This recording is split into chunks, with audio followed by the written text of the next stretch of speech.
living longer, living healthier, living better than ever before. Welcome to Mountain Pacific's Healthy Living for Life, a weekly series that gives you the information, education, and expert insight you need to become an active participant in today's ever-changing healthcare climate. Here now is today's program host. Suicide rates in rural areas are nearly twice the rates in urban areas, and for more than 20 years, that gap has continued to increase. Today, we'll try to understand why people in rural communities are at such high risk for depression and suicide, and what we can do to help. Welcome to Healthy Living for Life, a show dedicated to helping you do just that. I'm your host, Beth Brown. We'll talk about suicide prevention right after this. Stay with us. Welcome back to Healthy Living for Life. Joining us this morning is Carl Roston, a licensed social worker and the Suicide Prevention Coordinator for the Montana Department of Public Health and Human Services, and we sure appreciate you being on with us this morning, Carl. Sure, glad to be here. Well, let's start by talking about some of the barriers that folks living in rural communities face when trying to access health care for their mental health. Can you talk to us about that? Sure. So there's a couple of them, but the major one really is stigma. And that is really, we have that cowboy mentality, that sense of independence. We don't like to talk about our problems. And especially when it comes to issues around depression and anxiety, many times people feel they're a burden and that it's a weakness. And in our rural communities, I think we find it statewide, but I think in our rural communities, that's really prominent. We also have issues around geography. I mean, we're a huge state that has about 7 people per square mile, where the national average is about 94 people per square mile. So that creates longer distances to get to care. And then also, one of the major ones is just a lack of behavioral health resources in our state, especially in our rural communities. We just don't have enough behavioral health providers in our state. So those are some tough barriers. How are we trying to overcome those? Well, a couple of things that we are trying to do is, one, we do have primary care providers. We have nurses, we have doctors. And so we're starting to do a lot more training around risk assessment with our healthcare providers. There's something that we call suicide safe care for patients, where we're actually training any type of healthcare provider, whether it's a doctor or a nurse, a PA, in how to recognize the signs, how to do a screening, and how to work with someone who's at a high risk. And of course, another one that we're trying to bring in more of is telehealth. Healthcare providers or healthcare settings around the country that can provide services to our rural communities. That's great. So is it true then that farmers, ranchers, other folks who work in agriculture, they're at a higher risk for suicide? Definitely. Yes, they are. They're at a much higher risk, almost twice the risk. Do we know why that is? There's a number of different ones, and and it's almost like if you take all the issues that we have in Montana and magnify it. So there's often financial concerns around foreclosure or mortgages, losing the farm, health crisis related to disabling injury, machinery breakdown, raising livestock is more stressful than crops. Being a male, you're at a higher risk. The stigma is huge for sure. Yeah. There's often a lack of health care in many of these. A lot of these are independent farmers, and they may not have access to health care. We also have, it's an isolated industry. You're out working the land all day long, so there's not a close confidant. And also just there's issues around alcohol abuse, access to lethal means, pretty much all the factors that we talk about, but are more prominent in our farm and ranch communities. Unfortunately, those factors make a lot of sense. What about the other folks living in rural areas? What puts them at higher risk?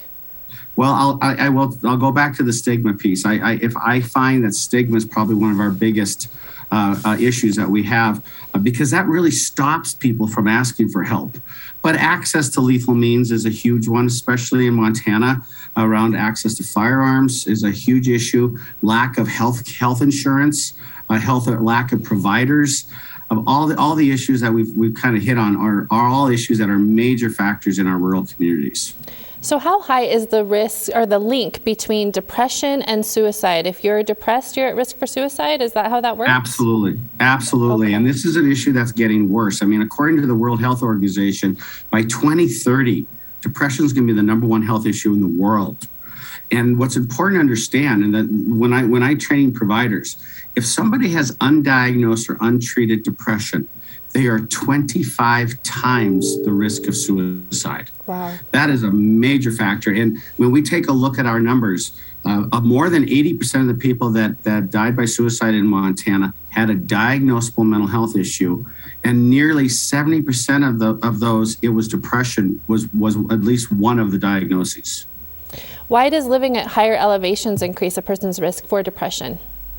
Well, and this is a new area of research. If you take a look at the top 10 states for suicide, they're right down the Continental Divide. And this, of course, this is not a Montana issue. It's a worldwide issue. Metabolic stress caused by long-term oxygen deprivation. And what we have found, and many of the studies are coming out, and many of them are coming out of the University of Utah, is that as we get higher in elevation, our brains produce less serotonin. Serotonin is the primary neurotransmitter that regulates our moods. But they've even found some research where that it indicates that your antidepressants like Prozac, Lexapro, Celexa are less effective at high altitude than they are at sea level. Interesting. Are there a possibility with family history? Can suicide thoughts or committing suicide be inherited? Definitely. And we know that for instance, like depression and anxiety, that often runs in families, but they actually are now starting to think there may be a genetic link with suicide. They've identified a specific set of alleles, the ApoE4 allele, that makes people more susceptible to environmental factors. And a study that came out of Cornell a few years ago that if you have an adolescent who attempts suicide and survives, their offspring are 5 times the risk of suicide, and that's without the kids knowing about the parents' behavior. Wow. What about this thought that suicide is contagious, so to speak? Can you talk about that? Yeah, and we definitely see that in younger populations. Just about any time that I've had a suicide in a Montana high school, there's a ripple effect. And it's because when there's a suicide, many times it has to do with how we report it or how it's managed. If it's glorified or glamorized in any way, it raises the acuity of other kids that have risk factors. And there's actually been a huge study that was done out of Stanford, and they talk about a circle of vulnerability where those that are in close proximity that have psychological risk factors actually have an increased risk for suicide. It always has a ripple effect. Okay, and we're almost out of time, but I just need to ask, should we not talk about suicide because of that contagious risk factor? Absolutely not. That's just the opposite, actually, because when we don't talk about it, then people have a preconceived notion and it rattles around in their head and becomes bigger, and it actually adds to the stigma. We have to normalize our conversation. We have to make it okay for people to talk about suicide if they're having those issues, and they need to know that this is a preventable form of death. This is not something that has to happen. And when we keep it a secret, we make it even bigger than it actually is. Okay, thank you, Carl. We do need to pause here for a quick break, but when we come back, we're going to talk about vulnerable populations, which include veterans, older adults, Native Americans, and why they are at higher risk. Stay with us. We'll be right back after these messages.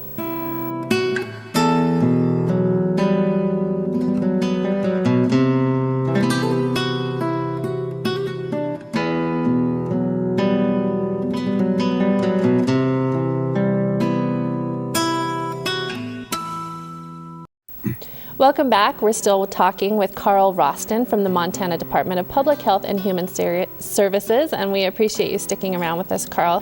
Let's talk about some vulnerable populations, meaning those populations that are at higher risk for suicide. And we'll talk about older adults who only actually make up about 12% of our population, but they account for 1 in 5 suicides. Can you help us understand why are older adults at a greater risk? Well, many times it's a majority of the elderly suicides are by men. About 85% of elderly suicides are men, which inherently are at higher risk. But we also have issues. There's a strong correlation with suicide and chronic pain, and that's often found more prominent in our elderly population. And probably one of the biggest ones goes back to depression, and that is there's a misconception that it's normal for an elderly person to be depressed, and that's not true. And so many times other health issues become a more prominent issue, and there's an undiagnosed or untreated depression that often isn't addressed in our elderly population. And I think that's one of the biggest mistakes that we're making is not treating that level of depression or looking for depression. especially because there's also a number of health issues that can have depression as part of the side effect profile of the illness. And many times we're missing that in our elderly population. And you've already talked about that link between depression and suicide. Why are older adults at a greater risk for depression? I think because of issues like chronic pain and as I said, other health issues, Alzheimer's, many forms of cancer, diabetes, Parkinson's, electrolyte imbalances. They're at a much higher risk to become dehydrated. And one of the times we often see with the elderly people is that there's a change in cognitive functioning when they get dehydrated. And one of those things can be depression. And so many times it's a correlation with other health issues that are more prominent in our elderly population. And I mentioned 1 in 5 of suicides are older adults. And there's a difference between suicide attempt and suicide completion. Why are older people successful at completing suicide? Well, I choose not to use the word successful if we can. It's one of those terms we don't want to use. Fair enough. They also, they often also tend toward more lethal means. They're more likely to use a firearm. And also, because of the other health conditions, overdose becomes a higher factor. In the general population, overdose only results in death about 3 to 11% of the time, but it's much higher in an elderly person that maybe doesn't have the health conditions to be able to get through an overdose. It becomes more lethal. So what can we do to help these folks? Well, I think first of all, we need to do universal screening for depression, and that's actually indicated for all ages. But I think we have to look at chronic pain, and we have to look to manage symptoms of depression and look for depression. And I also think that we have to get better at looking at family history and genetics, because if they are genetically predisposed to having depression, there are greater likelihood that they'll have it as a side effect of another health issue.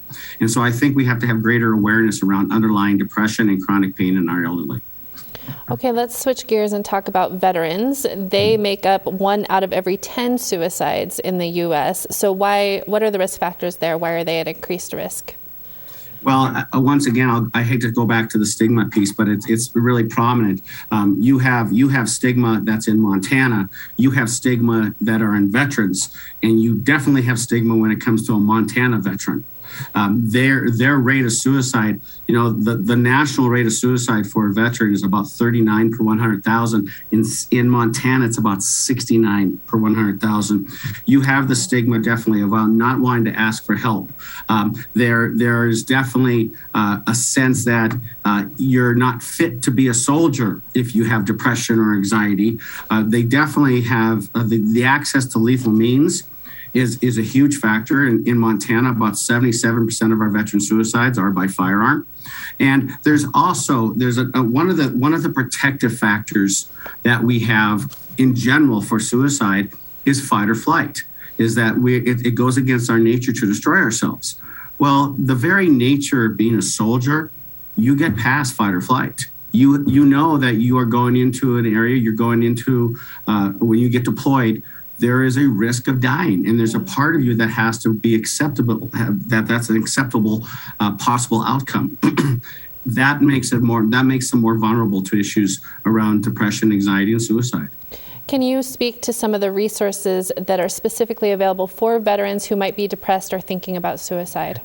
Absolutely. The VA has really stepped up their game with doing screenings.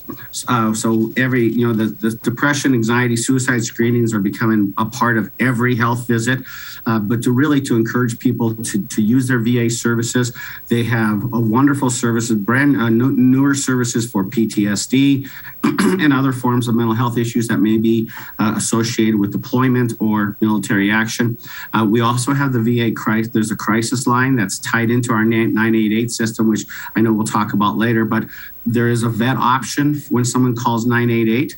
We're starting to get more peer advocates involved, starting to redefine the role that organizations such as American Legion and VFW play as far as reaching out and being peer supports for veterans when they come back to their home community, so that there's not those feelings of isolation and disconnect. Okay, let's quickly try to talk about American Indians here, where on reservations they are 6 times higher to commit suicide than the national rate. What's going on there? Well, and you have to take a look at, once again, the numbers, especially for young American Indian males, adolescent, young adults. The rate is nearly 8 or 9 times the national average. And there's a number of issues that affect our tribal populations.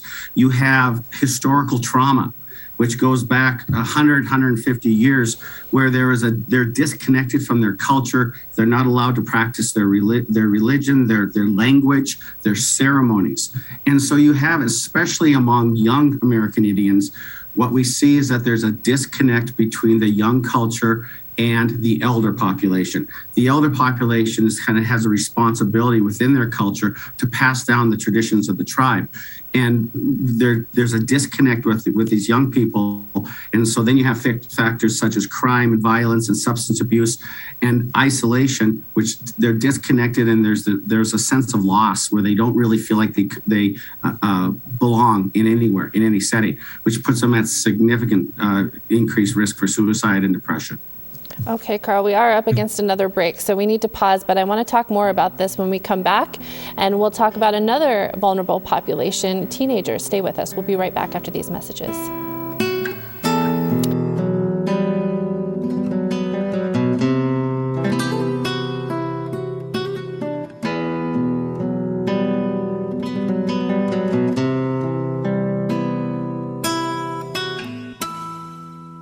Welcome back. We're still talking with Carl Roston. And Carl, I want to jump right in where we left off before the commercial break. Let's talk about teenagers. The suicide rate for teenagers living in rural areas has increased 74% in the past 12 years.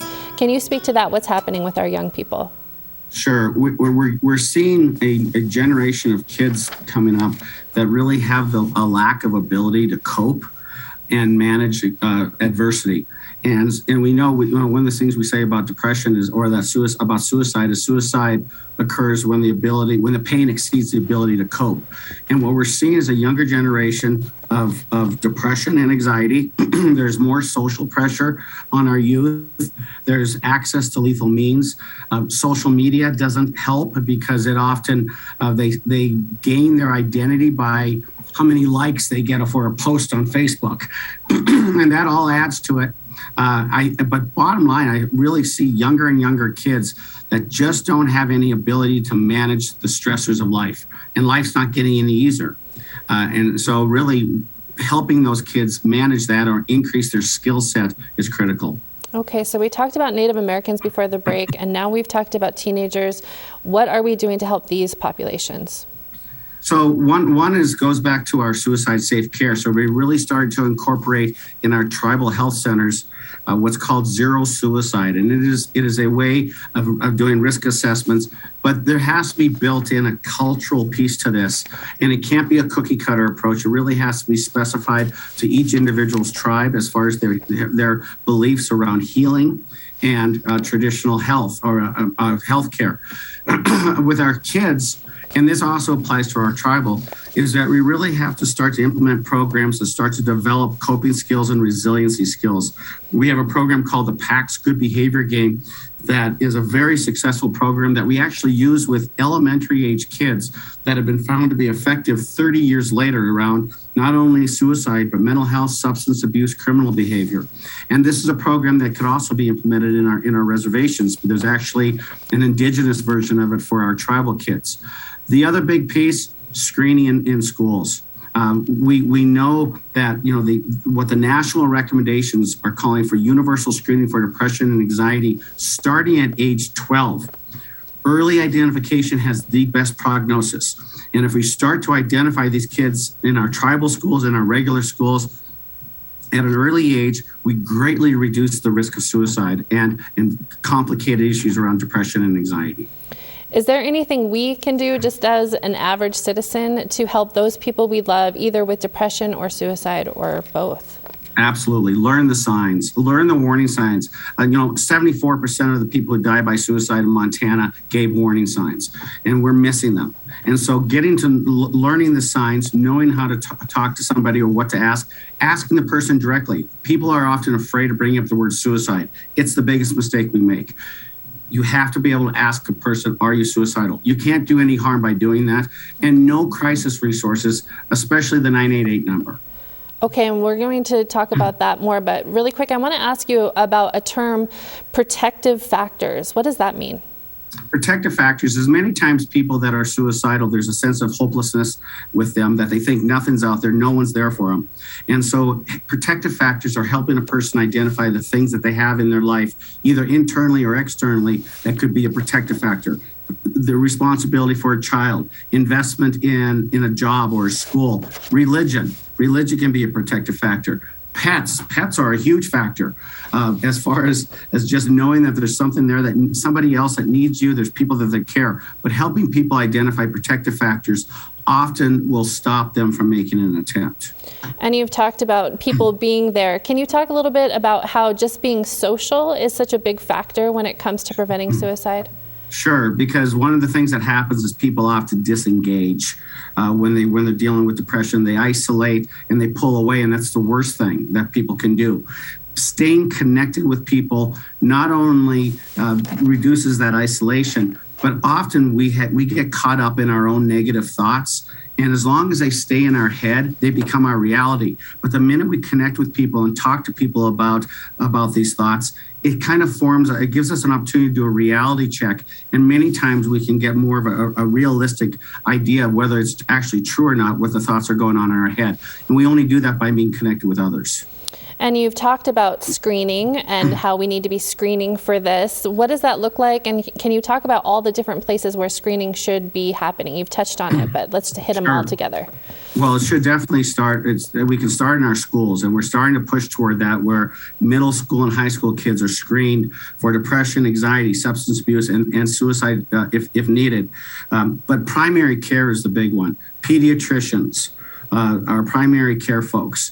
We're starting to work a lot more with school counselors and school nurses. There even can be some screening that can be done by first responders, EMTs, firefighters, police officers, when they arrive at a scene or do a wellness check.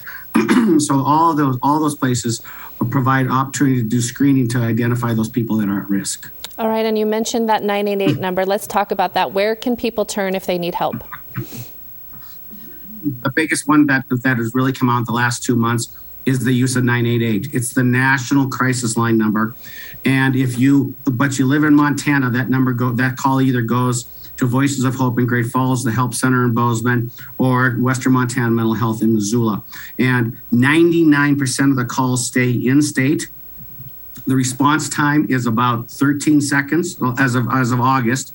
And most importantly, what people have to understand, we get about 10,000 calls a year into our lifeline. About 77% of the calls, the issue is resolved on the phone. They're talking to trained counselors, and 77% of the time the issue is resolved on the phone. Only about 8% require emergency intervention. So this is a tool and an intervention that people anywhere in the state have access to and need to use. When they call 988, if they can just talk to the person and they're by themselves. But if they're a veteran, they hit 1. If they're Spanish speaking, they can hit 2. And if they're LGBTQ, they can hit 3 and talk to specialized counselors in those areas. That's so great. And having it just be those 3 digits, 988, is so helpful. Absolutely. All right, Carl, thank you so much. We're out of time, but lots of really great information. We appreciate you being here today. Absolutely. Glad to be here. Thank you. And thank you so much for watching. We hope you'll come back and see us again next weekend. Until then, stay fit, stay well, and stay healthy for life with Healthy Living for Life. Thanks, everybody. Healthy Living for Life is brought to you by Mountain Pacific Quality Health in partnership with AARP Montana.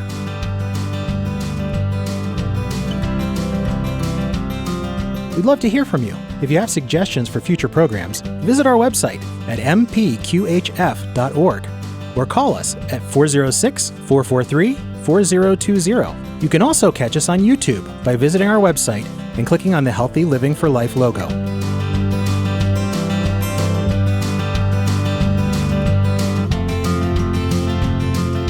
Production facilities provided by Video Express Productions.